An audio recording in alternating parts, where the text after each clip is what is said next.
Bonjour et bienvenue sur cette nouvelle vidéo YouTube. Aujourd'hui on va se lancer sur Bubble. Donc c'était inévitable. C'est le moment. On va se lancer sur Bubble. Donc si c'est quelque chose qui t'intéresse, aujourd'hui on va juste faire un petit survol de ce que c'est Bubble puis de ce qu'on peut faire avec. Donc si c'est quelque chose qui t'intéresse, reste connecté. Bubble. En gros, Bubble, c'est un outil no-code, encore une fois, toujours dans le no-code, qui permet de bâtir une application web, tout simplement. Un peu à la différence de Adalo, en ce moment, Bubble se spécialise surtout pour les applications web, tandis que Adalo se spécialise pour les applications mobiles. Ça commence à être de moins en moins vrai ce que je viens de dire, parce que Bubble nous a promis qu'ils allaient sortir une solution pour avoir aussi des applications natives sur mobile. Et de l'autre côté aussi, Adalo aussi permet de sortir des applications web.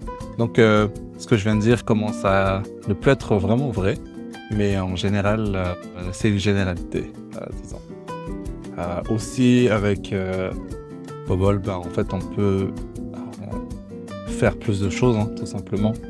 Il y a plus de possibilités, il y a plus de personnalisation qu'on peut faire. Et encore une fois, tu sais, avec plus de pouvoir, t'as plus de choses à apprendre, t'as plus de choses à maîtriser. Donc c'est toujours un peu la balance à avoir quand tu te lances vers un nouveau projet ou une nouvelle plateforme. Et c'est pour ça justement que je voulais montrer Bubble, puis faire quelques petits exemples, petits projets concrets avec, pour faire un peu la différence entre Adalo et Bubble. Dans quel cas c'est mieux d'utiliser l'un, dans quel cas c'est mieux d'utiliser l'autre. Donc voilà, on va se lancer dans l'interface de Bubble. Donc l'application que je voudrais bâtir, qu'on bâtisse ensemble, c'est une application de location de voitures. On va commencer par ça. Donc là je suis sur Bubble, j'ai créé une nouvelle application. Donc là on va voir ensemble quelles sont les étapes. Donc là on peut déjà choisir les fontes. Donc les fontes, c'est les polices de caractères, les styles de caractères, les styles de la police que tu veux utiliser pour ton application. On va juste faire next. On peut déjà aussi spécifier toutes les couleurs de notre thème de notre application. Et il nous propose déjà quelques plugins qu'on peut aussi déjà directement intégrer dans notre nouvelle application. Pour le moment, je vais juste y aller vraiment le plus simple possible. Donc voilà, page blanche. On va commencer par modéliser la base de données, comme toujours. Donc nous voici devant le tableau noir. On va modéliser notre application vraiment vite fait, puis on va aller étape par étape. Donc j'ai dit c'est une application de location de voitures. Voilà. Donc on aura évidemment les voitures à côté. De quoi une voiture a besoin comme propriété? La marque, l'année, le type. Donc quand je dis type, c'est électrique. Je vais faire plus de place, c'est un peu serré. Électrique. Non, on va juste faire comme ça.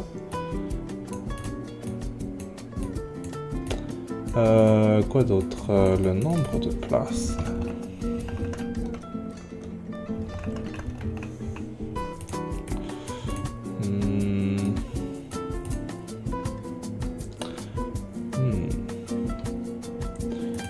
Bon, on peut y aller comme ça. On peut y aller comme ça. En fixer un survol, je ne vais pas m'attarder dans beaucoup trop de choses. Et pour nous faciliter la vie, la marque, on va aussi la créer comme une autre collection. Et on va faire un lien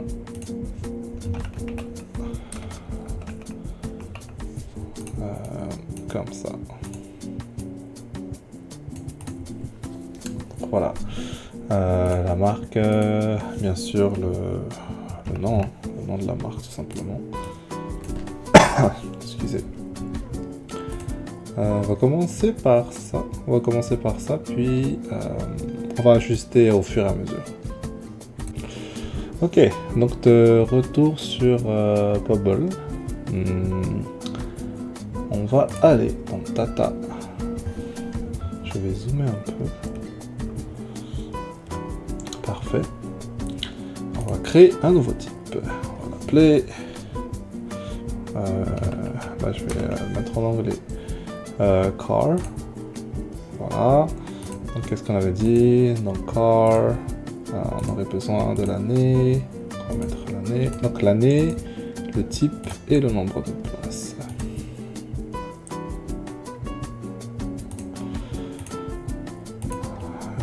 L'année, on va l'appeler here. Donc ça va être juste un nombre. Puis ici on voit qu'il y a déjà plus de types que sur Adalo. Voilà. Et le type. Donc pour le type en fait on peut aussi. Ce qu'on va faire, le type on va juste faire oui ou non. Pour le moment on va faire is electric. Donc pour dire juste que est-ce que c'est une voiture électrique ou non. Voilà.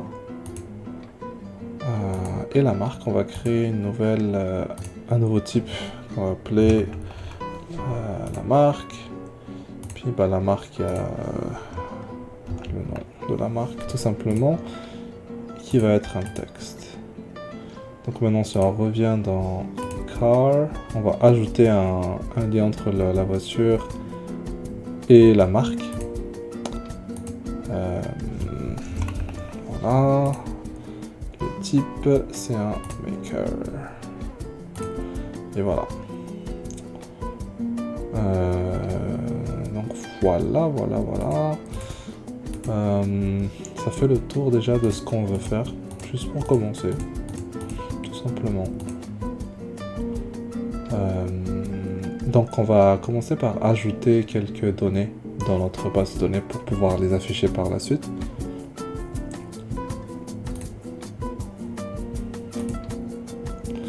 Ok, donc on va commencer par ajouter les marques. Nouvelle entrée, la marque BMW. Slug, c'est un identifiant unique pour l'entrée qu'on est en train d'ajouter.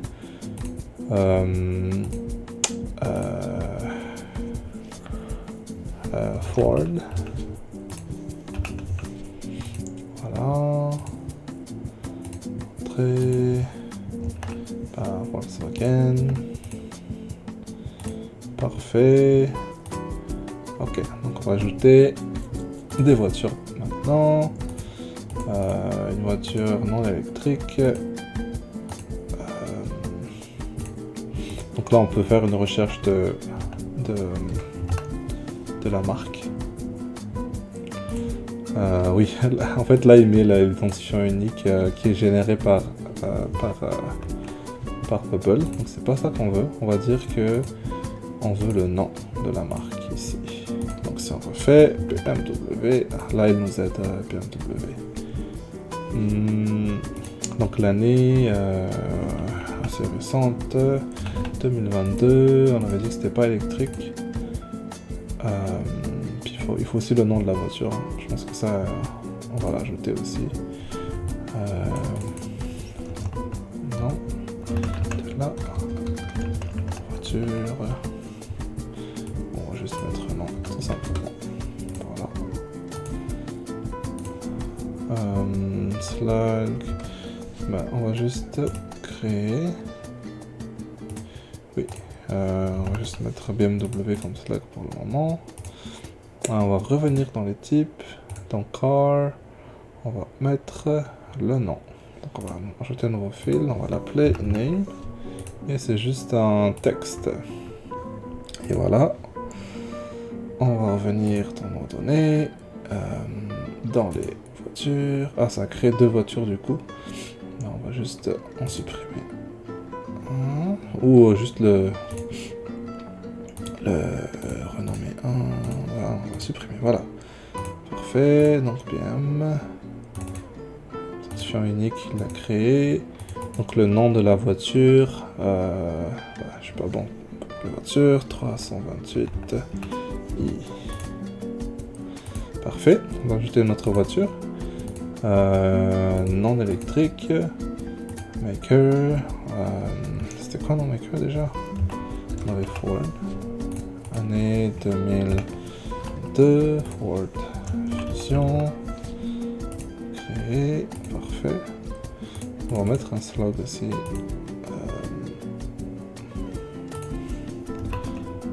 Fusion. Parfait. Et puis juste pour différencier entre électrique et non électrique, on va ajouter un nouveau constructeur. On va mettre évidemment Tesla. Voilà. Et on va ajouter une nouvelle voiture électrique modèle 3 Tesla année 2024. Une toute nouvelle. Ok, donc on va commencer par ça. Donc notre but c'est d'afficher toutes ces voitures et de pouvoir filtrer entre électrique, pas électrique, l'année. On va commencer par ça. Pour le moment j'ai pas mis le nombre de places si vous avez remarqué. On verra par la suite. Donc, allons dans le côté design. Ok, donc dans design, page blanche, mais on va créer tout simplement une liste déjà pour afficher toutes les voitures qu'on a. Donc je fais encore une fois zoomer si possible. Oui, donc on va aller prendre un repeating group. On va juste le plaquer ici. Et on va dire que le type c'est des voitures.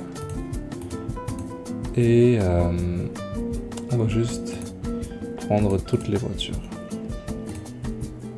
Aucune contrainte. Et on va les afficher par année, tiens. Voilà. Parfait. Donc là, normalement, on aura les voitures l'un après l'autre. Mais on va ajouter des textes. Texte ici, le texte ici, ça va être la voiture, le nom,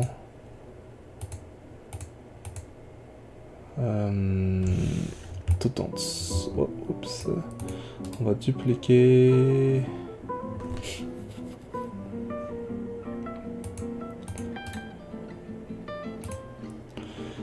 Puis cette fois-ci au lieu du nom on va mettre la marque, le nom de la marque. Voilà, on va effacer ce qu'on avait avant. Voilà, super. Ok, bon, parfait. Le nom et la marque. On va juste commencer par ça, hein. On va juste y aller comme ça. Preview. Donc voilà, c'est tout simple, mais c'est pour montrer ce que ça donne, puis l'interface, puis vraiment pour commencer. Mais ici on a toutes nos voitures. 328i, Fusion, modèle 3 Tesla. Parfait. Donc Donc là, on va, juste pour s'amuser, maintenant on va mettre un peu de filtre. On va mettre une checkbox par ici.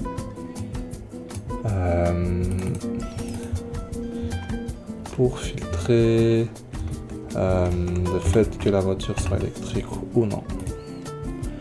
Donc électrique, par défaut elle n'est pas checkée.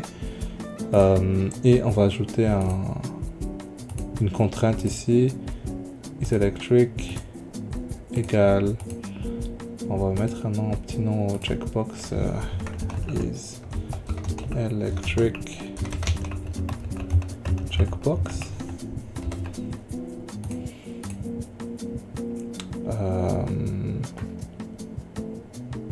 Voilà. Donc on va ajouter la petite contrainte. Is electric checkbox is checked. Donc voilà.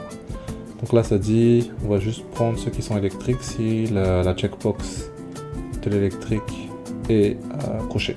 Voilà. Rafraîchir. Voilà.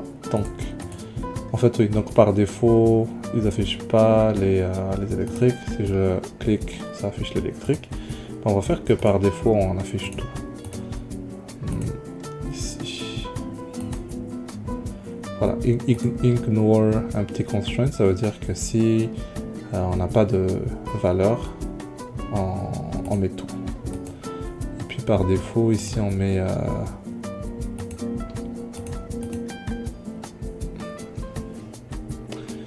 comme ça. On va voir si c'est possible. Bon. Oui, en fait, vu que c'est une checkbox, c'est toujours oui ou non. Donc c'est pour ça qu'on est obligé. Donc c'est pas, voilà, c'est pas grave. Ça va être comme ça. Est-ce que tu veux électrique ou pas?